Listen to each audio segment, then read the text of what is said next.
네, 여러분 대단히 반갑습니다. 저는 영남신학교 교수를 오래 해가지고 제자들은 뭐 엄청나게 많이 있는데 별로 존경을 별로 못 받는 것 같습니다. 어, 제가 그래도 아주 가까이 하는 마음으로 좀 가까이 하는 제자들이 몇 사람 있는데 그 중에서 우리 이윤목 목사님이 아주 저로서는 마음 가까이 이렇게 생각하고 있는 그런 제자 목사님입니다. 제가 영남신학교를 한 31년을 봉직을 했는데 그 중에서 가장 잘했다고 기억나는 것이 뭐냐 하면은 그 목요 영경회라고 목요일 날 이제 수업 끝나면 이제 자유롭게 된 시간에 원하는 학생들하고 같이 성경을 공부하는 그런 시간이고, 그 성경을 제가 이제 인도를 했는데, 그때 그 목요 연gen회에 이제 학생 대표라고 해야 되나? 하여튼 그 모임을 주관한, 가르치기는 제가 했지만 그 모임 전체를 만들고 뭐 운영한 그런 학생이 이윤목 그 당시 전도사였어요. 어, 그 목요 연경이가 한 5, 6년 토탈 이렇게 했는데 이용모 목사님이 이게 주제를 할 때 그때 제일 활발하게 되었고 이 목사님이 졸업하면서 그 힘이 빠져가지고 그 뒤에 몇 번 좀 하다가 그냥 그 이제 없어져 버렸어요. 근데 그것을 어, 그때 이제 이용목 목사님 같은 분이 없었기 때문에 제가 힘이 빠져가지고 그냥 이제 포기하고 말았는데, 그래도 포기하지 않고 계속 했었으면은 거기서 엄청난 역사가 일어났을 것이다라는 후회가 이제 한참 후에 많이 들었습니다. 하여튼 우리 이용모 목사님 또 목요 연경에 그렇게 연결이 되어서 저한테는 정말 귀한 목사님으로 이렇게 마음에 남아 있는데, 우리 목사님이 목회하시는 예수 비전 충성교회 위에 하나님께서 한없는 은혜가 늘 차고 넘쳐서 이 교회에 오시는 모든 성도들이 목사님과 더불어서 하나님의 한량없는 사랑 가운데서 충만한 그런 은혜의 삶을 살게 되기를 바라고 바랍니다. 예수님은 우리의 주님이시고 또 우리의 선생님이십니다. 주님이시기 때문에 우리는 주님이라는 것은 주인이고, 우리는 이제 그 주인을 모시는 주인이 분부하시면 그대로 순종해야 되는 종과 같은 그런 위치인 것이죠. 주님이심으로 우리는 예수님의 말씀에 순종해야 하고, 또 선생님이심으로 예수님이 사신 모습을 우리도 따라서 그대로 닮아가는 그런 삶을 살아야 합니다. 우리 그리스도인들은 무슨 일을 하든지 머리를 복잡하게 쓸 필요가 없습니다. 어떻게 살아야 할지 고민할 필요도 없습니다. 왜냐하면 우리 주님이 계시고 또 선생님이 계시기 때문입니다. 주님의 말씀에 순종하면 되고, 또 선생님이신 주님께서 살아가신 것처럼 우리도 그대로 살아가면 되기 때문입니다. 그렇게 하는 것이 최선의 삶입니다. 우리에게 주님이 계시고 선생님이 계시다는 것 생각하면 얼마나 감사한 일인지 모릅니다. 지난해에 제가 속한 학회에서 기쁨을 주제로 공동 연구를 하였습니다. 그때 저는 예수님의 기쁨을 주제로 연구하기로 마음을 먹었습니다.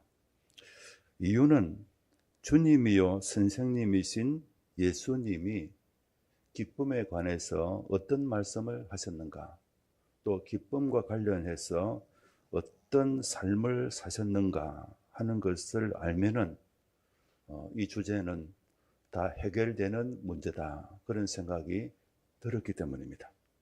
그 덕분에 비교적 성공적으로 연구를 끝냈는데, 오늘의 설교는 그 연구의 핵심적인 내용을 실어서 오늘 여러분들에게 말씀을 전하고자 합니다. 예수님과 기쁨은 언뜻 어울리지 않는 조합처럼 느껴집니다. 우리가 예수님을 생각할 때 아마 가장 많이 떠오르는 장면은 십자가에 못 박히신 모습이 아니겠습니까? 가시관 쓰신 예수님, 십자가에 달려 두 손과 발에 대못이 박히시고 피를 철철 흘리시며 고통 가운데 신음하시다가 엘리 엘리 라마 사박다니, 나의 하나님 나의 하나님 어찌하여 나를 버리셨나이까 라고 절규하시면서 숨져가시는 예수님의 모습이 눈에 선하지 않습니까? 이렇게 처형되신 예수님의 인생을 과연 기쁨이라는 단어로 설명할 수가 있겠습니까? 제가 신대원 학생이었을 때 동료 학생 여러 명과 더불어 교정의 벤치에 앉아서 한담을 나누고 있었습니다. 그때 어떤 학생이 우리에게로 오더니 이런 말을 했습니다. 예수님은 고난받는 민중 속으로 들어가셔서 평생 고난받는 삶을 사셨는데 예수의 제자가 되겠다고 신학교에 온 우리들이 이렇게 한가하게 노닥거리며 이렇게 지내서야 되겠는가? 그런 말을 하였습니다. 그는 마치 우리들을 나무라는 듯이 말한 것입니다.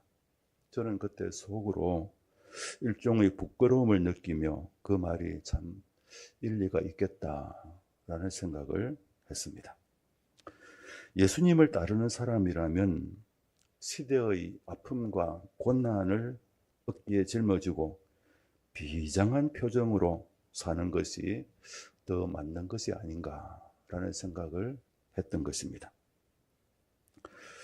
그런데 여러분, 과연 예수님은 그 인생을 무거운 짐진 듯이 고통스럽게 그리고 슬픈 마음으로 일생을 사셨습니까? 또 오늘 우리들, 예수님을 믿고 따르는 우리들이 비장한 마음으로 항상 슬프게 고통스럽게 이 세상을 살아가기를 예수님이 원하시겠습니까? 성경을 자세히 들여다보면 결코 그렇지 않다라는 것을 알게 됩니다. 사복음서가 예수님의 실제 삶을 우리들에게 상당히 많이 알려주고 있는데, 그 중에서도 요한복음이 예수님과 기쁨의 관계를 매우 확실하게 가르쳐주고 있습니다. 오늘 읽은 본문인 요한복음 15장 11절을 다시 제가 읽겠습니다. 내가 이것을 너희에게 이름은 내 기쁨이 너희 안에 있어 너희 기쁨을 충만하게 하려 함이라. 여기서 예수님은 내 기쁨이라고 말씀하셨습니다. 내 기쁨, 예수님의 기쁨입니다. 예수님과 기쁨이 직접 연결되고 있습니다. 내 기쁨, 곧 예수님의 기쁨이 제자들 안에 있으면 제자들의 기쁨이 충만해진다고 말씀하셨습니다. 예수님에게 기쁨이 있었습니다. 예수님은 기쁨을 가지고 사셨습니다. 예수님은 기쁨을 겨우 조금 누리신 것이 아니라 충만하게 누리며 사셨습니다. 어떻게 그렇게 말할 수 있겠습니까? 내 기쁨이 너희 안에 있으면 너희 기쁨이 충만해진다고 하셨기 때문입니다. 예수님은 충만한 기쁨을 누리면서 인생을 사신 것입니다. 그래서 예수님은 당신 안에 있는 그 기쁨을 제자들에게도 주셔서 제자들도 기쁨이 충만한 삶을 살기를 원하신 것입니다. 요한복음 17장 13절에 가면은 이것을 다시 보여주고 있습니다. 거기서 예수님은 하나님께 기도하시면서 이렇게 말씀하십니다.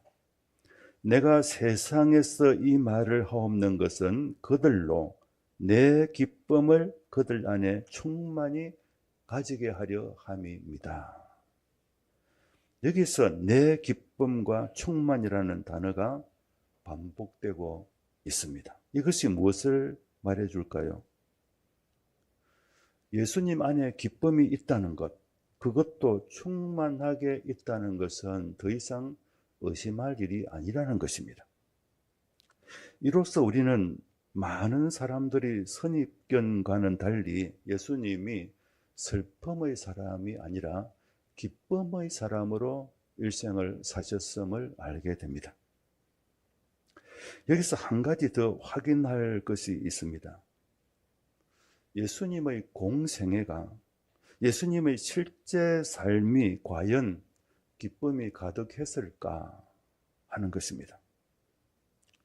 예수님이 내 안에 기쁨이 있다, 그러니 너희도 기쁨의 삶을 살으라, 이렇게 말씀만 하셨는지, 아니면 정말 예수님께서 실제로 기쁨의 삶을 모범적으로 사셨는지 궁금하지 않습니까? 우리는 예수님의 공생애를 기록한 복음서에서 예수님이 실제로 기쁨의 삶을 사셨다는 것을 곳곳에서 발견할 수 있습니다. 앞에서 요한복음의 일부 구절을 살펴보았는데 이번에는 요한복음 전체를 한번 생각해 봅니다. 요한복음은 소위 7개의 표적을 축으로 해서 예수님이 하나님의 아들이요 세상의 구주이심을 증언하는 내용으로 되어 있습니다. 7개 표적이 무엇입니까?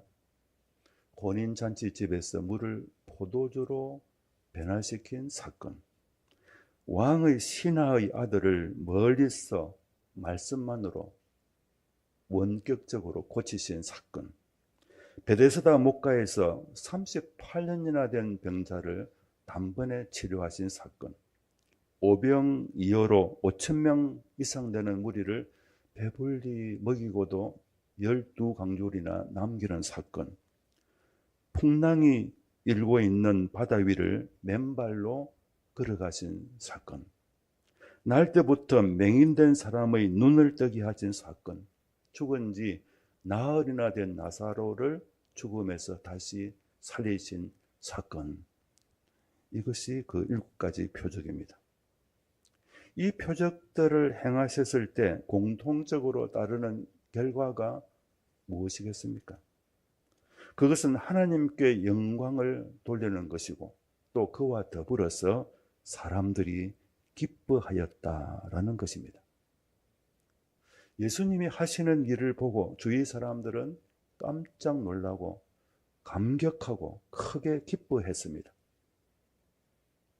예수님이 가시는 곳에는 기뻐서 할렐루야를 외치는 사람들이 줄을 이었습니다.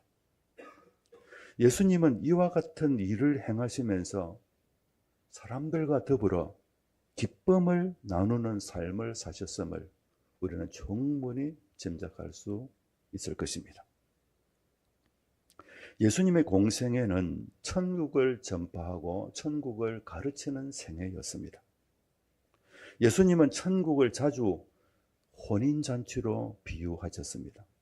혼인잔치가 무엇을 의미하겠습니까? 그것은 기쁨을 상징합니다. 예수님은 천국이 혼인잔치와 같은 기쁨의 나라인 것을 가르치신 것입니다. 뿐만 아니라 예수님은 자기 자신을 신랑으로 또 제자들을 혼인집 손님으로 묘사하기까지 하셨습니다. 예수님은 혼인잔치의 신랑처럼 기쁨이 충만한 삶을 사셨다는 것을 말해주고 있습니다. 예수님을 미워한 바리새인들, 서기관들은 할 수 있는 대로 예수님을 헐뜯으며 예수님을 비난하는 사람들이었습니다. 그중 대표적인 것이 누가복음에 기록되어 있습니다. 예수님은 그들이 예수님을 비난하는 그 말을 그대로 인용하셨습니다. 누가복음 7장입니다. 인자는 와서 먹고 마시매 너희 말이 보라 먹기를 탐하고 포도주를 즐기는 사람이요 세리와 죄인의 친구로다 하니. 먹기를 탐하고 포도주를 즐기는 사람, 세리와 죄인의 친구라는 이것은 바리새인 서기관들이 예수님에게 퍼부은 가장 심한 욕이었습니다. 왜냐하면 이것은 예수님이 랍비, 곧 종교 지도자로서 낙제생이다라는 뜻이기 때문입니다. 랍비가 코끼리처럼 먹는 것을 좋아하고 고래처럼 술 마시기 좋아하고 그리고 당시 사이에서 가장 비도덕적인 부류인 세리와 죄인들과 더불어 친구로 어울려 다닌다는 것은 종교 지도자에게는 차마 입에 담을 수 없는 비방이었습니다. 그런데 그들이 이 비난을 통해서 우리는 역설적으로 당시 예수님께서 어떤 삶을 사셨는가 하는 것을 짐작할 수 있습니다. 즉 예수님은 먹고 마시며 기쁘고 즐겁게 인생을 사신 분이라는 것입니다.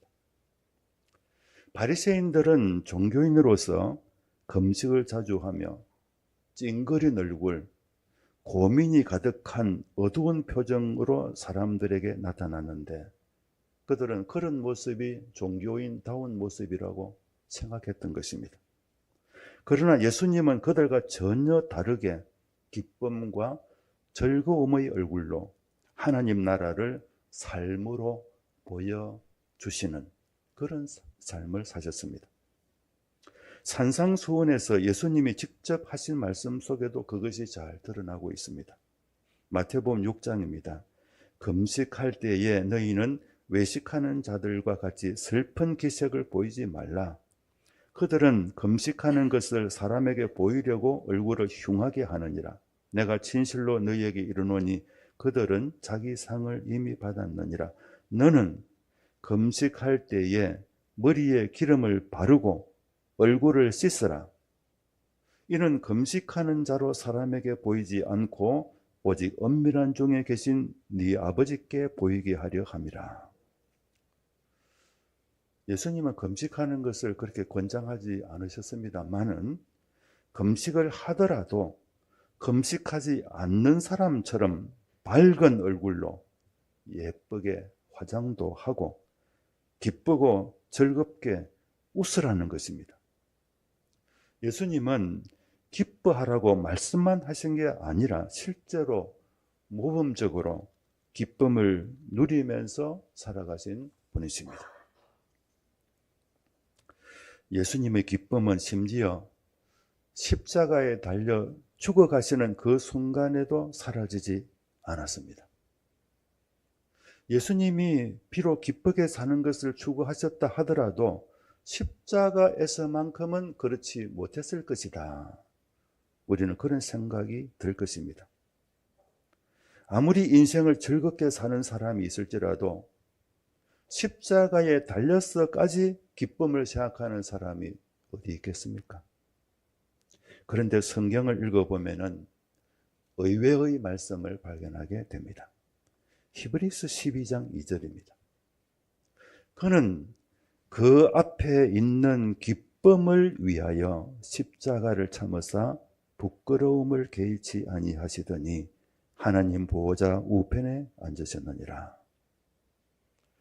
히브리서 기자는 십자가에 달리신 예수님과 기쁨의 관계를 말하고 있습니다.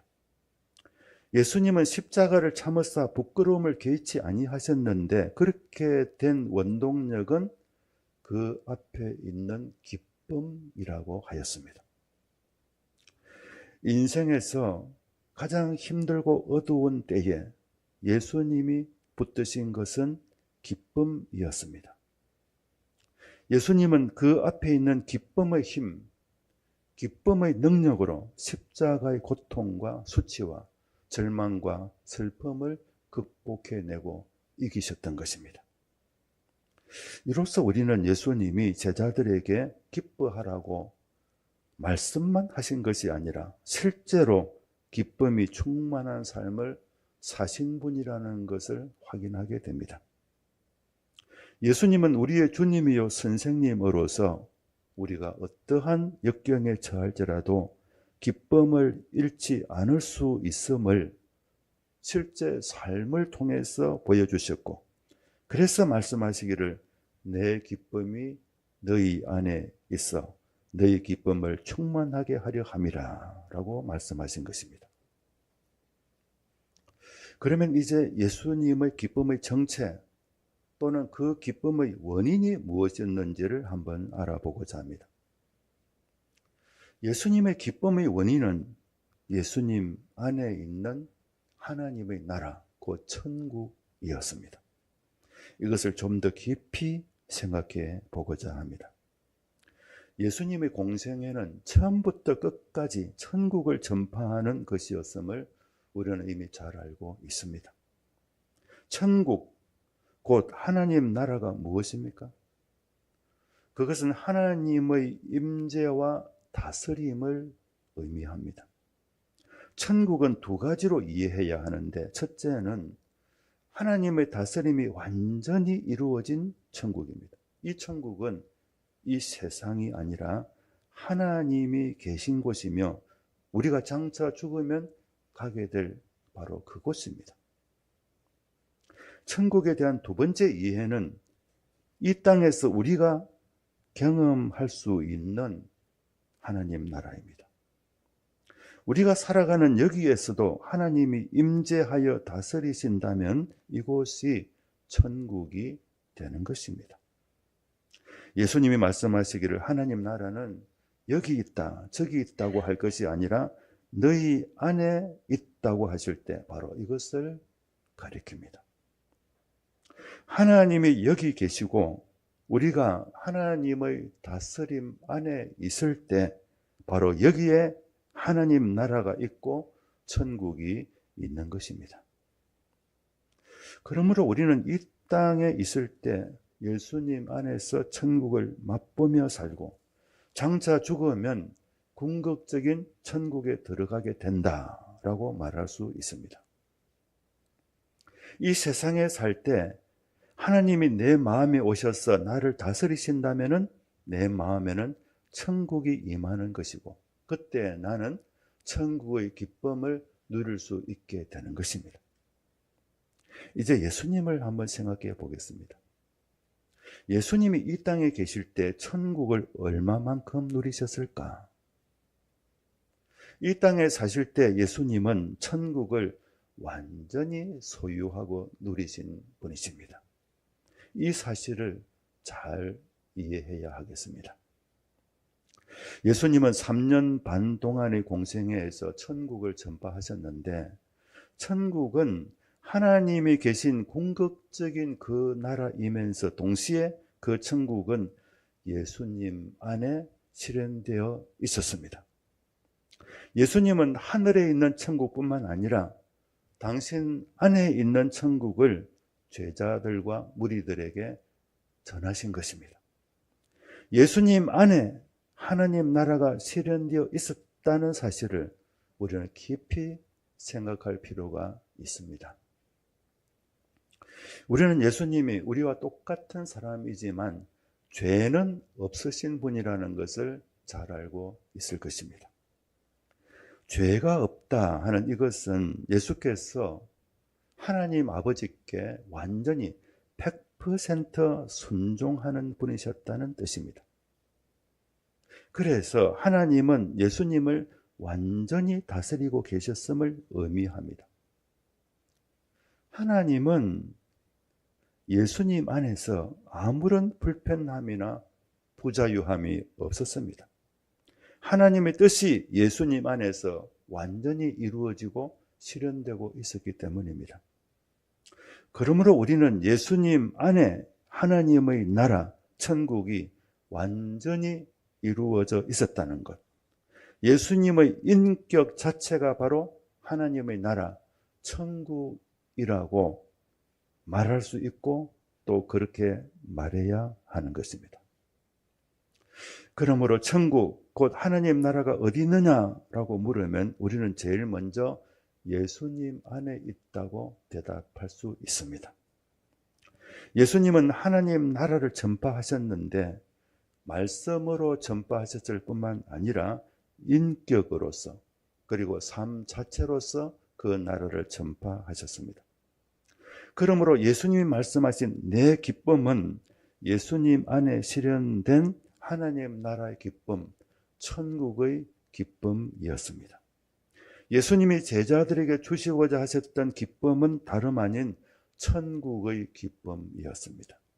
예수님은 그 기쁨을 제자들에게 주셔서 제자들도 천국의 기쁨이 충만한 삶을 누리기를 원하셨던 것입니다.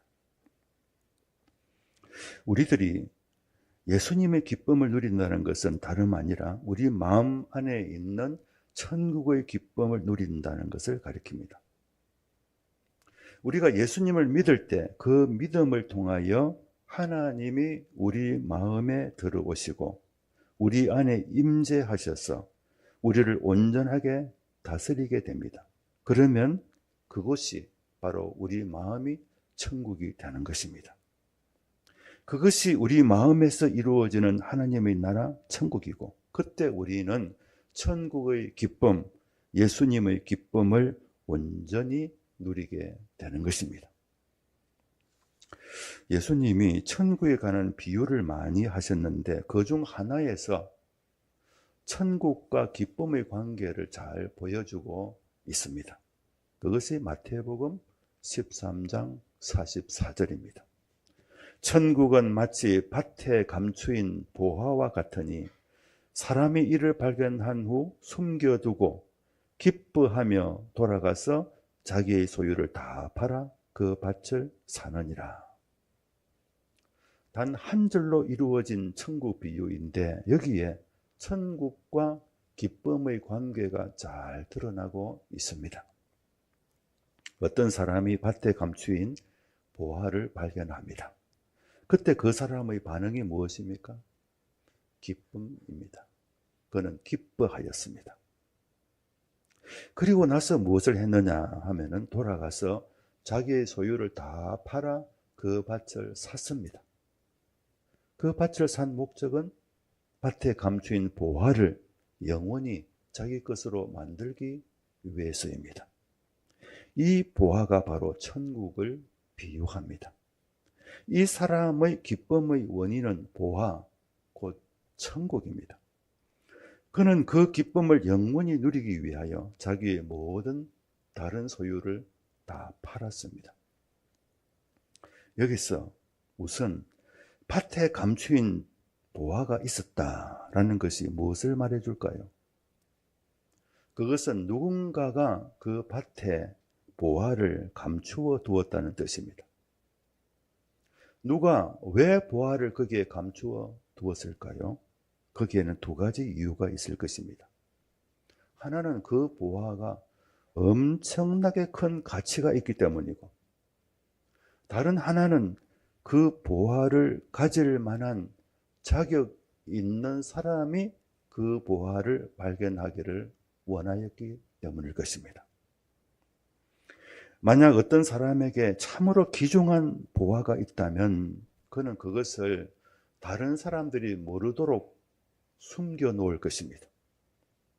보화를 다른 사람이 쉽게 찾을 수 있는 곳에 둔다면 그것은 매우 어리석은 일이 되지 않겠습니까?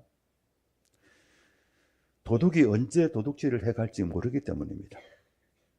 천국이라는 보화를 숨겨두시는 분이 누구냐 하면은 다름 아닌 천국의 주인이신 하나님이십니다. 하나님은 천국이라는 이 귀한 것을 감추어 두심으로써 사람들이 쉽게 찾지 못하게 하셨습니다. 자격 없는 사람이 천국을 소유하지 못하게 하신 것입니다.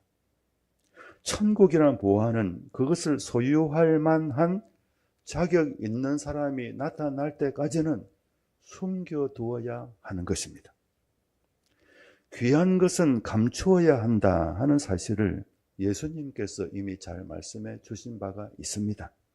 마태복음 7장 6절입니다.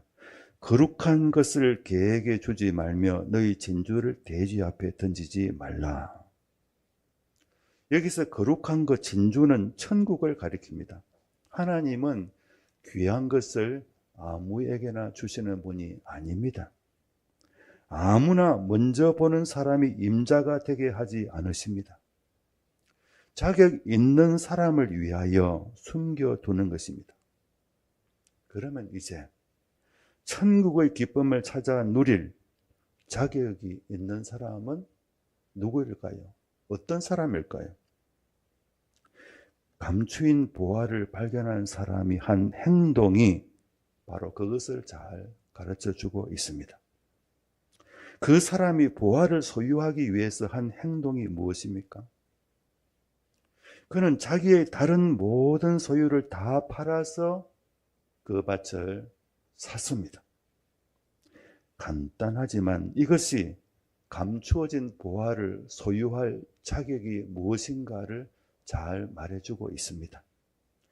보화의 가치를 아는 것, 곧 그 보화가 자기의 다른 모든 소유보다도 더 가치 있는 것을 아는 것입니다. 그는 그 보화를 얻기 위해서라면 지금까지 애지중지하던 모든 소유를 다 팔 수 있었습니다. 다 팔아도 조금도 아깝지 않았습니다.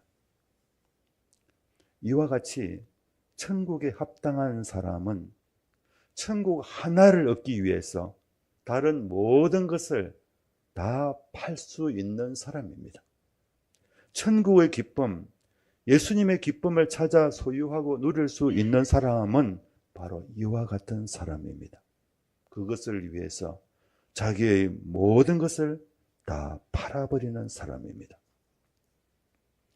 마가복음 10장에 영생을 얻기를 갈망하는 한 사람이 나옵니다. 그가 달려와서 예수님 앞에 꿇어 앉아서 질문을 합니다. 선생님, 내가 무엇을 하여야 영생을 얻을 수 있겠습니까? 예수님께서 그와 몇 마디 대화를 나누신 후 최종적으로 그에게 이렇게 말씀하셨습니다. 너에게 아직도 한 가지 부족한 것이 있다.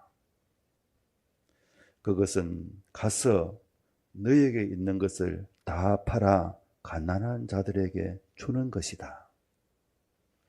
너에게 있는 것을 다 팔아서 가난한 자들에게 주어라. 그리하면 하늘에서 보화가 너에게 있을 것이다. 그리고 와서 나를 따르라. 그러자 그 사람의 반응이 어떠했습니까? 그 사람은 재물이 많은 사람이라 예수님의 말씀으로 인하여 슬픈 기색을 띠고 근심하며 돌아갔습니다. 그가 자기의 모든 소유를 다 팔아 가난한 자들에게 주면 하늘에 있는 보화, 곧 천국, 자기가 그토록 갈망하던 영생을 얻을 수 있었는데 결국 그는 그렇게 하지 못하고 말았습니다. 이것을 보고 예수께서 제자들에게 말씀하셨습니다. 재물이 있는 자는 하나님 나라에 들어가기가 심히 어렵도다. 하나님 나라에 들어가기가 얼마나 어려운지 낙타가 바늘기로 나가는 것이 부자가 하나님 나라에 들어가는 것보다 더 쉬우리라. 제자들이 이 말씀을 듣고 충격을 받아서 서로 웅성웅성거렸습니다. 그때 베드로가 용감하게 나서서 이렇게 말합니다. 보십시오. 우리가 모든 것을 버리고 주를 따랐나이다. 베드로 이 말은 정말 의미심장한 말이 되었습니다. 하나님의 나라, 천국에 합당한 사람이 누구인가를 베드로가 말했기 때문입니다. 모든 것을 버리고 주를 따르는 사람입니다. 그동안 우리에게 저급한 기쁨을 주던 세상의 모든 것을 다 버리는 사람입니다.